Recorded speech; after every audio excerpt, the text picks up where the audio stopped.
it hired a person, and his name was Alan Turing. Now, who is this man? Look here. Alan Turing is a famous mathematician. He is also a computer scientist. And you can understand, computers of those days were very elementary type of machine. There is something called this, privacy. And the Supreme Court says that right to privacy is a fundamental right because it is contained under Article 21. Got it? So एक बहुत अच्छा और interesting debate है right to privacy के ऊपर भी very very very important for the examination. So 2-3 star लगा लेना और लिखो the right to privacy, the right to privacy, the right to privacy. Now, let's start with a basic question. The basic question is this: what is privacy? कौन try करेगा answer करना? What is privacy? I do not want any technical definition. Yes, go on.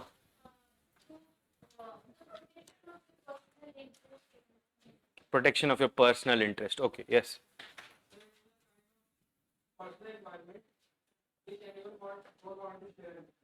Okay, good.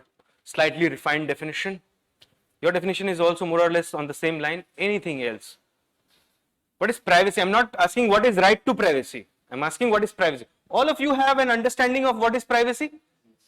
हो सकता है आप बोल नहीं पा रहे हो लेकिन सुना तो है ना इस वर्ड के बारे में, तो बताओ. Yes. Okay. Okay. Anything else? Anything else which is not related to non-sharing?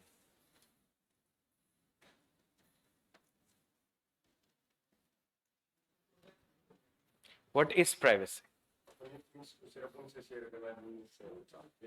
अच्छा, उनको ही बताना जिसने हमारा साथ दिया है.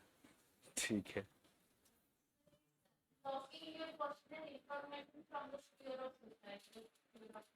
Okay, what else? देखो बहुत अच्छा है, अच्छा डिबेट है, इससे बहुत कुछ आपको समझ में आएगा लाइफ के बारे में भी. बताओ what is privacy?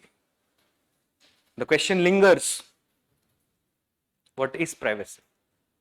Think over it.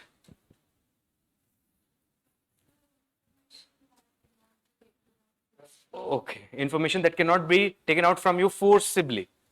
Okay, it's more or less what everybody else is also saying. Okay, it's more or less what she is also saying. Cannot be dragged from you. Okay, do you all people have a private life? Yes, you all have a private life. देखो, right to privacy in very simple words तो वो है जो mummy papa को नहीं पता, वही है privacy तुम्हारी लाइफ की. तो now look here, how privacy can be defined, and this was a big debate, not today but from very old times. So many people thought that privacy is a spatial concept. Do you understand what is spatial concept? Spatial concept means it has to do something with space. Do you understand that? It means geographical space or any other kind of space. So privacy is a spatial concept, and this kind of thinking around privacy has emanated from a very old saying. The old saying is that a man's home is his own castle. मतलब एक आदमी का जो घर है वो उसका किला है. Do you understand that? And nobody can interfere within the home, not even the state. Do you understand that? So within the home, how people organize their lives, the state has no right to interfere because this is what? A private space. But now I have a question for you. Is there a possibility that there is a dominant entity in the home which is curbing the rights of others? Possible, right? Or there could be somebody who is subjected to domestic violence by somebody else in the home. Should the state interfere now? Should the state interfere? Yes, because it's a welfare state, right? And the moment state comes in, then privacy no longer remains a spatial concept. Some people then said that privacy is actually a social concept. Social concept means that privacy is to be found in relationships. Like say for example, the relationship between husband and wife. This is very intimate and the state should not come in between. Let the husband and wife decide how they want to organize their life. Do you get it? But is there a possibility that wife may be subjected to violence from the husband? Vice versa can also be true. हो सकता है ना? हो सकता है ना? If that is happening, should the state come in now as a protector? It means privacy also is not a social concept. What is privacy then? Well, privacy is much more than that. It is much more than that.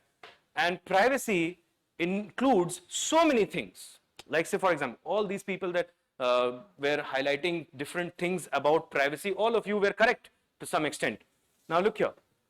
Your privacy starts with your body. Your body is the most private thing that you have. So you should be the master of your body. Bodily integrity is the first aspect of privacy. After your body, it is your mind, which is yours and yours only. So nobody should interfere in that. So mental autonomy, that is the second aspect of privacy. Then, when you take decisions, these decisions should be your decisions, which you have taken after thought out discussion with your own self. Do you understand that? So your decision making ability, nobody should interfere inside that. Do you get it? People would know about it only when you share with them or you showcase that to them through your actions or through your words or deeds. Do you get it? So bodily integrity, mental autonomy, decision making independence are some aspects of privacy. Simply put, privacy is your personal arena in which you discover yourself and where you want to live alone, right? It doesn't mean, like say for example, that two people, they have got married, or suppose there's children, father, mother, etc. Everybody is living in the home. It doesn't mean that you have lost your space, because you are an individual in your own self and you deserve that space. Do you get that? And that space is not necessarily a physical space. It could also be your mental space. That is privacy. But we'll further refine and enrich our definition of privacy, and there is also a very important case around. Right? Now look here. I'm taking you to a certain part of world history. I'm taking you within the time period of 1939 to 45. What is going on in the world at this moment? Good. So it is World War II that is on.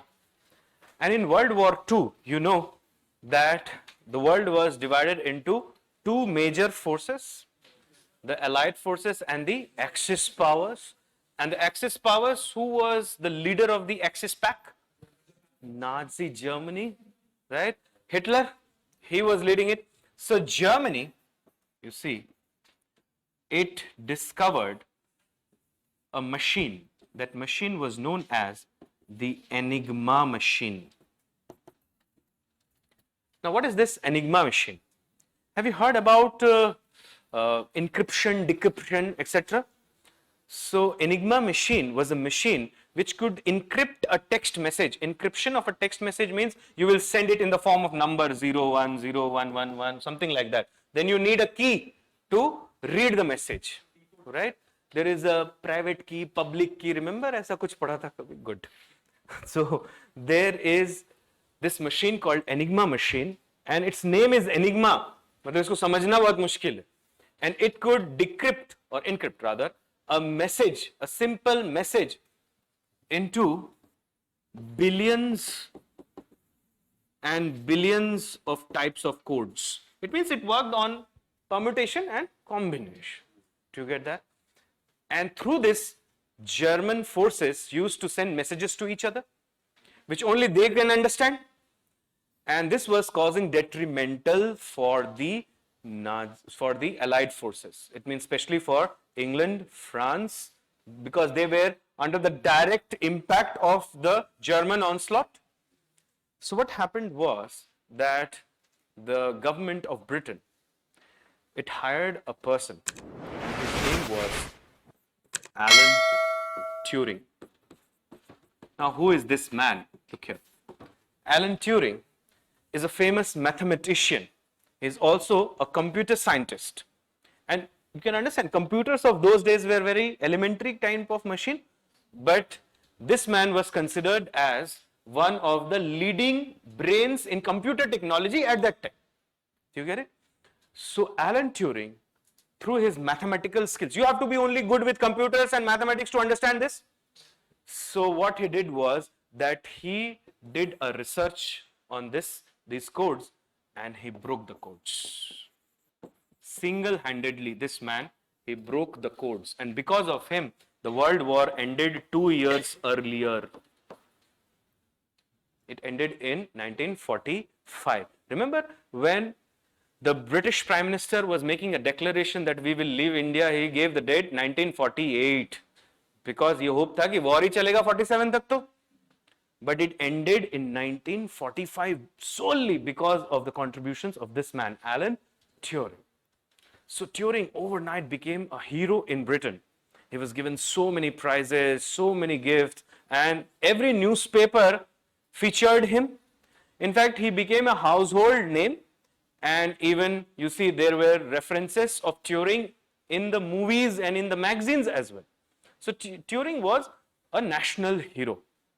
But then what happened was that in 1952, an article was published. And in this article, it was argued that Alan Turing is homosexual. He is a gay. Do you understand that? This is what was argued. And what happened is, at that time, homosexuality was a crime in Britain. And therefore, he went into depression, Alan Turing. From a heroic position, he was now the object of national ridicule. Everybody was throwing or hurling abuses at him. In 1954, Turing committed suicide. And he died. With this, there generated a new discussion. Right to privacy. That whether what he was in his private life. Should the state have the right, or other peoples have the right, to interfere there and check out that what he was and then pass judgments on that? Do you get it? That is the Alan Turing case. And this was the starting point of the entire debate on right to